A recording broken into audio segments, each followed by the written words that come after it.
Hello बच्चों, नमस्कार। स्वागत है आपका अपने परिवार अंकित एजुकेशन अड्डा पर। आज हम बात करने वाले हैं रेलवे के कुछ महत्वपूर्ण क्वेश्चन लेकर आए हैं। रेलवे के इंपॉर्टेंट क्वेश्चन हैं। रेलवे स्पेशल मैथ है हमारा, इसमें हम कुछ महत्वपूर्ण क्वेश्चन करेंगे नंबर सिस्टम से रिलेटेड, ठीक है। और जो एग्जाम में बने थे आपके प्रीवियस ईयर, इन्हें कैसे कम से कम समय में हल करेंगे। यहाँ लिखा है निम्नलिखित में से किस युग्म की संख्याएँ सह अभाज्य हैं। तो सह अभाज्य संख्याएं क्या होती हैं? जिनमें आपका कुछ भी संख्या कॉमन ना हो, एक भी संख्या कॉमन ना हो, इनका HCF एस हो, इनका HCF 1 हो, वे सभी संख्याएं सहअभाज्य में काउंट होंगी। जैसे बात करेंगे, सीधी बात करेंगे कि यहाँ अगर 21 है और 56 है, यहाँ 7 से भाग चला जाता है, 7 से 21, 7 8 56, तो ये गलत हो जाएगा, ठीक है।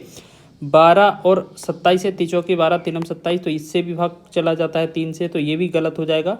और 2 से यहाँ पर 20 में और 36 में, तो ये भी गलत हो जाएगा। तो 81 और 28 ऐसी दो संख्याएं हैं, ये जो युग्म है, एक संख्या का युग्म है जिनमें सिर्फ HCF 1 बन रहा है, और वही जो संख्या है वो सह अभाज्य होंगी। तो हम कह सकते हैं 28 और 81 इस क्वेश्चन का आंसर हो जाएगा, ठीक है। सह अभाज्य संख्या बहुत पूछी जाती हैं, तो याद रखना आप। चलिए नेक्स्ट क्वेश्चन की बात करेंगे। अगला क्वेश्चन देखिएगा। तो यहाँ पर हम बात करने वाले हैं सेकंड क्वेश्चन की कि 11 और 20 दोनों शामिल के बीच की सभी अभाज्य संख्याओं के योगफल 30 और 50 दोनों शामिल के बीच सभी, यहाँ पर एक याद रख लेना, यहाँ पर सभी अभाज्य संख्या ही लिखा है, ठीक है। अभाज्य संख्याओं के योगफल का धनात्मक अंतर ज्ञात कीजिए।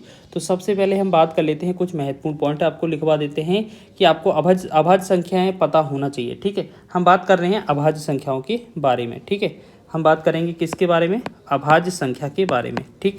अभाज्य संख्या के बारे में, तो अभाज्य संख्या के बारे में हमें क्या याद रखना है कि अभाज्य संख्याएं जो होती हैं वो टोटल आपको याद रखना है, अलग अलग याद रखना है, ठीक है।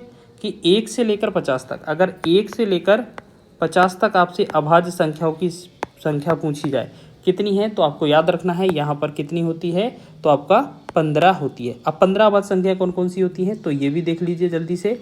तो ये भी देख लीजिए कौन कौन सी आपकी 1 से 50 तक होती हैं। तो सबसे पहले क्या होगा, 1 से बाद आएगा, जैसे 2 आएगा, 3 आएगा, 5, उसके बाद 7 आ जाएगा, फिर 11, 13, फिर आपका 17, 19, फिर आपका 23, फिर 29, फिर आपका 31, फिर आपका 37 आ जाएगा, फिर आपका 41, 43 और 47, ठीक है। टोटल 15 संख्याएँ होंगी। और अगर आपसे 51 से लेकर 100 तक संख्याएँ पूछी जाएँ, अगर 51 से लेकर 100 तक संख्या पूछी जाएँ, तो 51 से 100 तक अभाज्य संख्याएं कितनी होती हैं? 10 अभाज्य संख्याएं होती हैं, ठीक है। तो ये चीज़ें क्या क्या हैं वो भी देख लीजिए। यहाँ से आपका 53 हो जाएगा, ठीक है, 53, 59 हो जाएगा, फिर आपका 61, 67 हो जाएगा, फिर आपका 71, फिर आपका 73, 79 हो जाएगा, ठीक है। यहाँ पर क्या हो जाएगा? 79 हो जाएगा। फिर आपका 79 के बाद जैसे आपका 83, फिर आपका 89 और 97, यानी कि टोटल 10 ये हो जाएंगी। अगर आपसे पूछा जाए कि 1 से लेकर 100 तक कितनी अभाज्य संख्या हैं, तो टोटल 15 और 10 25 हो जाएगा, ठीक है। और कौन कौन सी हैं ये भी पता चल जाएगा, ठीक है ना।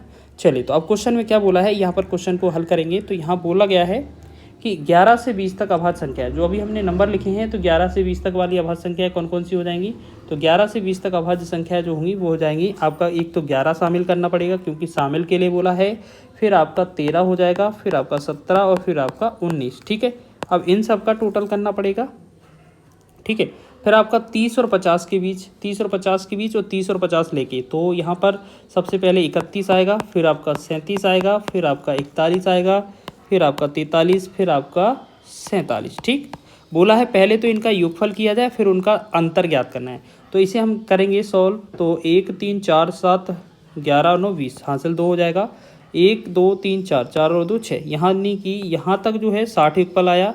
1 और 7 8, 8 1 9, 3 12 7 19, हासिल 1 हो जाएगा। 3 3 6, 4 10, 4 14, 4 18, 1 19, यानी कि 199। हमने देखा इनका अलग अलग योगफल निकाल लिया, फिर बोला है इनका धनात्मक अंतर कितना हो जाएगा, तो 199 में से 60 घटाएंगे तो यहाँ पर कितना 139 बचेगा, जो कि पहला ही विकल्प हमारा दिया हुआ है, ठीक है। अच्छा क्वेश्चन है, एग्जाम में पूछा जा सकता है। चलिए आगे बढ़ेंगे नेक्स्ट क्वेश्चन की ओर। तो यहाँ क्वेश्चन लिखा है कि सबसे बड़ी तथा सबसे छोटी 2 अंकों की अभाज्य संख्याओं के अंतर की गणना कीजिए। तो अभी हमने देखा 2 अंक की सबसे छोटी जो संख्या होती है वो 11 होती है, ठीक है, और 2 अंक की सबसे बड़ी जो अभाज्य संख्या होती है वो 97 होती है, ठीक है ना। इसके बाद फिर 98, 99, 100, 99 तक कोई संख्या नहीं होती है अभाज्य में। उसके बाद फिर 3 अंक लग जाते हैं। तो हम देखेंगे इनका अंतर ज्ञात करना है, तो ये कितना आएगा। अच्छा, यहाँ पर एक चीज़ और याद रखना है, 2 सबसे बड़ी तथा सबसे छोटी 2 अंकों की अभाज्य संख्या के अंतर की गणना करनी है, ठीक है। तो अभाज्य संख्या क्या है, 2 अंक की देखनी है। तो यहाँ पर कितना हो जाएगा, यहाँ पर घटाएंगे तो यहाँ पर कितना हो जाएगा, तो 7 में से 1 गया 6, 9 में से 1 गया 8, तो यानी कि 86 जो बनेगा इस क्वेश्चन का आंसर बनेगा। डी ऑप्शन इसका राइट है। हमने इसी वजह से ये आपको अभाज्य संख्या लिखवा दी हैं। कभी कभार डायरेक्ट ही पूछ लिया जाता है कि आपसे ऐसा पूछा जाए कि 1 से लेकर 50 तक अभाज्य संख्याओं की संख्या कितनी है, तो 15 है। अगर आपसे पूछा जाए 51 से लेकर 100 तक अभाज्य संख्याओं की संख्या कितनी है, तो 10 है। और अगर आपसे ऐसा पूछा जाए कि 1 से लेकर 100 तक की अभाज्य संख्या कितनी है, तो ये सब दोनों जोड़ देंगे तो ये हो जाएंगी 25, ठीक है। तो ये भी याद रखेंगे, नोट कभी कभार पूछा जा सकता है। अगला क्वेश्चन है 50 से छोटी अभाज्य संख्याओं की कुल संख्या कितनी है। तो अभी देखो हमने डायरेक्ट बताया है ना कि आपको ये याद रखना है कि 1 से लेकर 50 तक या 50 से छोटी सारी की सारी अभाज्य संख्या कितनी होती है, 15 होती हैं। 51 से 100 तक आपकी कितनी होती हैं, 10 होती हैं, ठीक है। और अगर आपसे 100 से 101 से पूछा जाए, 101 से 200 के बीच पूछा जाए, तो आपको कितना याद रखना है, ये आपकी 21 होती हैं, ठीक। तो ये चीज़ हमने देख लिया, ये कितना हो गई 25, ये कितनी हो गई 25। अब हमने पूछा था सिर्फ 1 से 50 तक, तो 50 वाला तो सिर्फ 15 ही आंसर होगा, तो 15 इसका राइट आंसर हो जाएगा, ठीक। और अगर आपसे 1 से 100 तक डायरेक्ट पूछा जाए तो आप कह सकते हैं कि 15 और 10 मिलाकर ये 25 अभाज्य संख्याएँ होंगी, ठीक है ना। तो ये चीज़ पैटर्न में याद रखना, कभी बार पूछ लिया जाए तो याद रखेंगे डायरेक्ट, समय भी नहीं लगेगा, हमें याद भी रहेंगी, ठीक है। अगला क्वेश्चन है हमारा नेक्स्ट की प्रत्येक पैकेट में समान संख्या में पेंसिल मौजूद हैं। यदि 12 पैकेटों में 96 पेंसिलें मौजूद हैं तो 304 पेंसिलों की आवश्यकता होने पर कितने पैकेट खरीदे जाने चाहिए। यानी कि हम कह सकते हैं कि जो 346 पेंसिलें हैं वो 12 पैकेट के बराबर हैं, तो 304 के लिए कितना ज़रूरत होगा, ठीक है। यही क्वेश्चन है ना कि जो 346 यहाँ पर 12 जो पैकेट हैं वो 96 पेंसिल के बराबर हैं। यानी कि 96 पेंसिल के लिए आपको देखना है कि 12 पैकेट का जो ज़रूरत है वो कितने 96 पेंसिल के लिए पड़ रही है, लेकिन पूछा कितना है हमसे 304 के लिए, 304 के लिए, ठीक है। अच्छा, 12 एकम 12, 12 अट्ठे 96 हो जाएगा, 8 एकम 8, 8 तीस 24 और 8 अट्ठैया 64, तो हम कह सकते हैं 38 इसमें ज्ञात हो जाएगा, ठीक। तो ये चीज़ याद रखेंगे, ये भी बन सकता है हमारा पेपर में। चलिए नेक्स्ट क्वेश्चन की बात करेंगे। तो यहाँ लिखा है सुनीता ने, यहाँ पर एक क्वेश्चन है, लिखेंगे, लिखो यहाँ पर लिखा है कि सुनीता ने खेल की शुरुआत की, ठीक है। और सुनीता ने क्या किया है, खेल की शुरुआत की है। और चलिए यहाँ पर देख लेते हैं, सुनीता ने खेल की शुरुआत की, मौजूद में कंचों की संख्या 3/5 कंचे जीते। रवि ने शेष कंचों में से 2/5 कंचे जीते, जबकि सनी ने शेष 60 कंचे जीते। तो आप अगर इस तरीके से हल करना चाहें, इसको हल करेंगे तो आप कैसे हल करेंगे, तो आप ऐसे समझें, इससे यहाँ नीचे लिखा है आपका कितना 5 और यहाँ पर नीचे कितना लिखा 3, तो 5 तिया 15, यानी कि 15 का मल्टीपल आप टोटल वैल्यू मान लें। आप मान लेते हैं हमारे पास 15 कंचे हैं टोटल। तो बोला गया है पहली बार 3/5 कंचे किसने जीते हैं, सुनीता ने जीते हैं। तो 15 का 3/5 करेंगे तो यहाँ कितना आ जाएगा, तो 5 तिया 15, 3 तिया 9 आ जाएगा, ठीक। दूसरी बार रवि ने शेष कंचों में से 2/3, अगर ये बचा है 6 बचा है शेष, और 6 का अगर आप 2/3 करेंगे तो क्या करेंगे, तो 3 एकम 3, 3 दूना 6, तो 2 दूना 4, यानी कि दूसरे ये किसके पहले वाले थे सुनीता के, तो हम इसे ऐसे लिख लेते हैं, और दूसरे वाले थे रवि के, ठीक। अब जो बचेंगे तो वो शेष और रह जाएंगे। आप ये बताइए 9 4 13 तो खर्च हो गए, तो 2 जो रहेंगे वो शेष रहेंगे। क्वेश्चन में बोला है कि 60 कंचे शेष थे, तो 60 कंचे शेष हैं, तो यहाँ पर शेष कितना है 2 है। और कुल सुनीता के कितने पूछे जा रहे हैं, तो सुनीता के पूछे जा रहे हैं, तो सुनीता के पास 9 गुने थे, तो 9 से गुणा करना है, 2 एकम 2, 2 से 30 बार जाएगा, 30 का 9 में गुणा करेंगे तो ये बनेगा 270। 270 इस क्वेश्चन का राइट आंसर हो जाएगा, ठीक है।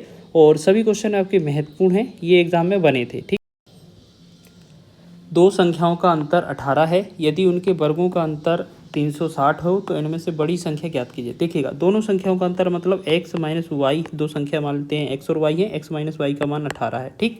फिर बोला गया है कि इनका x square minus Y square, इन दोनों का जो अंतर है वो आपका कितना है 360 है। तो अगर हम X square minus Y square को एक बार एक्स प्लस वाई लिख सकते हैं और एक बार एक्स माइनस वाई भी लिख सकते हैं बराबर 360। अगर हम यहाँ पर एक्स प्लस वाई लिखेंगे साथ ही साथ यहाँ पर गुणे में एक्स माइनस वाई का वैल्यू 18 लिख लेते हैं बराबर में 360। तो यहाँ से 18 कम 18, 18 दूना 36, 2 0। तो हमें पता चल गया कि यहाँ पर x प्लस वाई का जो वैल्यू है वो 20 है, 20 बनेगा। और माइनस का वैल्यू पहले से ही दिया है हमें x माइनस वाई। आपको याद रखना जीवन भर कभी भी अगर एक में x प्लस वाई एक में x माइनस वाई यानी कि एक बार इक्वल एक बार अंतर दिया है तो बड़ी संख्या कैसे निकालेंगे और छोटी कैसे निकालेंगे। बड़ी संख्या निकालते हैं इन दोनों को योगफल से 20 प्लस 18 करेंगे और आधा कर देंगे बस, ठीक है। और छोटी संख्या कैसे निकलती है इन दोनों के अंतर से, फिर दो को आधा, फिर उसको आधा कर देते हैं। तो 20 और 18 38, 38 का आधा करेंगे तो कितना बनेगा 19। तो 19 जो होगा इस क्वेश्चन का फाइनल आंसर हो जाएगा, ठीक है। तो ये हमारे प्रश्न महत्वपूर्ण थे और ये आपके एग्जाम में बनने के चांसेस हैं। वीडियो अच्छा लगा है तो वीडियो को लाइक करें, शेयर करें, चैनल पर नए हैं तो चैनल को सब्सक्राइब कर लें। सर मिले तो यहाँ लिखा है दो संख्याओं का योग 27 है और एक संख्या का 5 गुना दूसरी संख्या के 4 गुने के बराबर है। इन दोनों संख्याओं में से छोटी संख्या ज्ञात कीजिए, ठीक है।